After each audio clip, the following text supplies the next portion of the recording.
21 का 4 number question है कि y के वह मान ज्ञात कीजिए जिनके लिए बिंदुओं 5, -3 और 13, y के बीच की दूरी 10 मात्रक है। ठीक है, एक बिंदु है 5, -3, यहाँ लिख दे रहा हूँ। एक बिंदु है आपका 5, -3 और एक बिंदु है कहाँ लिया हुआ 13, y। दूसरा बिंदु क्या है 13, y। ठीक है, 13, y दिया हुआ। क्लियर हो रहा है। इनके बीच का दूरी निकालना है। मान लो ये दूरी क्या है आपका d1 है या d है, केवल दूरी क्या है आपका केवल और केवल d है। क्लियर हो रहा है। तो आप बताओ ये क्या x1 और ये क्या y1 नहीं है? बिल्कुल है।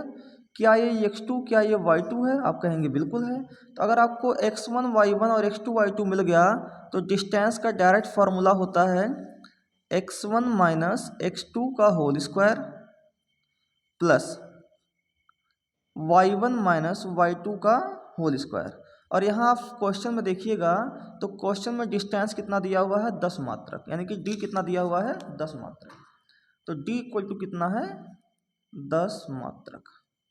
ठीक है, तो जहाँ पर d रखा हुआ वहाँ क्या रख दीजिएगा 10 is equal to root x1 की वैल्यू कितनी है, वैल्यू पुट करते जा रहे हैं। तो x1 की वैल्यू कितनी है 5 है, माइनस x2 की वैल्यू कितनी है आप कहेंगे 13 है, इस पूरे का होल स्क्वायर प्लस y1 की वैल्यू कितनी है -3 है, y2 की वैल्यू कितनी है, y2 की वैल्यू y है और इस पूरे का होल स्क्वायर। क्लियर हो रहा है। अब बताइए अगर मैं चाहता हूं कि ये रूट हट जाए तो दोनों पक्षों का क्या करूंगा वर्ग। तो दोनों पक्षों का वर्ग करने पर ठीक है, अगर मैं दोनों पक्षों का वर्ग करूंगा तो यहाँ 10 का भी वर्ग हो जाएगा इक्वल टू इस रूट में 13 में से 5 जाएगा -8, -8 का स्क्वायर होगा और प्लस यहाँ से अगर मैं माइनस कॉमन ले लूँ तो माइनस का स्क्वायर क्या होगा प्लस ही होगा। तो यहाँ क्या बचेगा 3 + y बचेगा और 3 + y का स्क्वायर भी होल स्क्वायर। क्लियर हो रहा है। और इसका भी क्या हो जाएगा पूरा होल स्क्वायर, क्योंकि इस पक्ष का भी स्क्वायर करना है, इस पक्ष का भी क्या करेंगे स्क्वायर करेंगे। 10 का स्क्वायर होगा 100 इक्वल टू इसका जब स्क्वायर होगा तो रूट क्या होता है, जब रूट का स्क्वायर होता है तो रूट हट जाता है, करड़ी हट जाती है।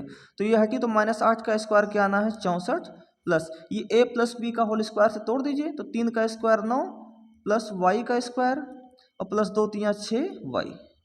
यही हो रहा है। अब आपको क्या करना है, आपको लिखना है y² प्लस में 6y, 64 और 9 कितना होगा 73 होगा और प्लस 100 इक्वल किधर आएगा तो क्या होगा -100। कोई दिक्कत हो रहा है इसमें, ये 6y है, ये क्या है 6y है। 64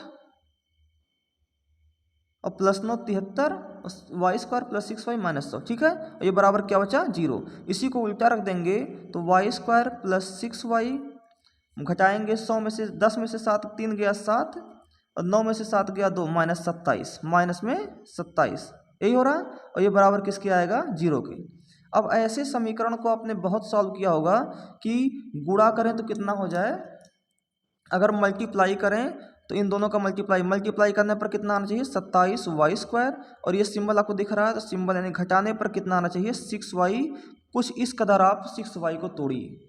तो मैं इधर तोड़ने चल रहा हूँ, आपको लिखना है y² प्लस यहाँ ब्रैकेट लगा देना है माइनस में 27 और ये बराबर किसके है 0 के। आप कहेंगे सर y² अगर मैं 9y में से 3y घटा दूँ, 9y में से 3y घटा दूंगा तो 9 में से 3 का कितना आया 6y आया। ठीक है, और 9 3 कितना आया 27y आया।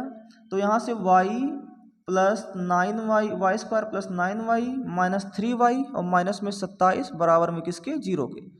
तो दोनों में कॉमन क्या दिख रहा है, इन दोनों में y कॉमन दिख रहा है तो एक ब्रैकेट में y प्लस 9 हो जाएगा। इन दोनों में क्या कॉमन दिख रहा है -3 कॉमन दिख रहा है तो एक ब्रैकेट में y प्लस 9 हो जाएगा, बराबर में क्या आना है 0। तो एक ब्रैकेट में y प्लस 9 और एक ब्रैकेट में y -3, ये इक्वल किसके हो जाएगा 0 के।